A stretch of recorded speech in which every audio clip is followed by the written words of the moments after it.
Դրախտի կորուստը, արտաքսման կիրակի։ Մեղքը բոլոր չարիքների պատճառը եւ մեր դժբախտության արմատը։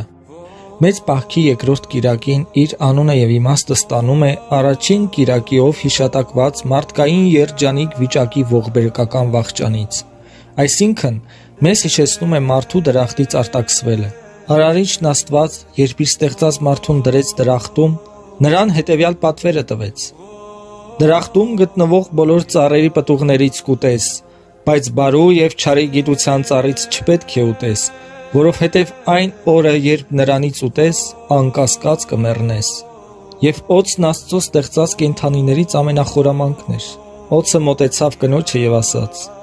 Իրավ է, որ Աստված ասաց, թե դրախտում գտնվող բոլոր ծառերի պտուղներից չպետք է ուտեք։ Դրախտի բոլոր ծառերի պտուղներից կարող ենք ուտել, պատասխանում է կինը, բայց Աստված ասաց, որ դրախտի մեջտեղում գտնվող ծառի պտուղից չուտենք եւ նրան չմոտենանք, որպեսզի չմեռնենք։ Վստահ եղեք, որ չեք մեռնի, ասաց օձը։ Աստված այդ պատվերը տվեց ձեզ, որովհետև գիտեր, որ այն օրը, երբ նրանից ուտեք, ձեր աչքերը կբացվեն եւ աստվածների նման կլինեք, ճանաչելով բարին ու չարը։ Եվ կինը տեսավ, որ ծառի պտուղն ախորժաբեր ու աչքին շատ հաճելի է։ Առավ նրա պտուղից, կերավ, տվեց նաեւ իր ամուսնուն եւ նա էլ կերավ։ Այն ժամանակ երկուսի աչքերն էլ բացվեցին եւ հասկացան, որ մերկ են։ Ոստի թզենու տերևները միմյանց կապեցին եւ իրենց համար ծածկույց սարքեցին։ Եվ Տեր Աստծո ձայնը լսեցին, որ երեկոյան դեմ դրախտում քայլում էր, եւ Ադամն ու Եվան Աստծո ներկայությունից պահվեցին դրախտի ծառերի մեջ,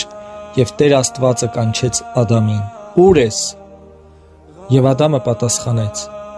Քո ձայնը դրախտում լսեցի եւ վախեցա, քանզի մերկ էի եւ ծածկվեցի։ Ո՞վ ասաց քեզ, որ մերկ ես, հարցրեց Աստված։ Արդյոք այն ծառից կերար, որից պատվիրեցի, որ չուտես։ Կինը, ում ինձ տվեցիր, կերավ այդ պտղից, ասաց Ադամը։ Այս ինչ արեցիր, կնոջն ասաց Աստված։ Օձն ինձ խաբեց, եւ ես կերա, ասաց կինը։ Եվ Աստված անիծեց օձին, անիծեց կնոջն ու անիծեց տղամարդուն։ Նրանց համար նախապես բնական սովորույթները՝ սողալ, ծնել, աշխատել, հանկարծ վերածվեցին պատժի, եւ խանգարվեց նաեւ ներդաշնակ հարաբերությունները, որ կար Աստծո եւ մարդու միջեւ։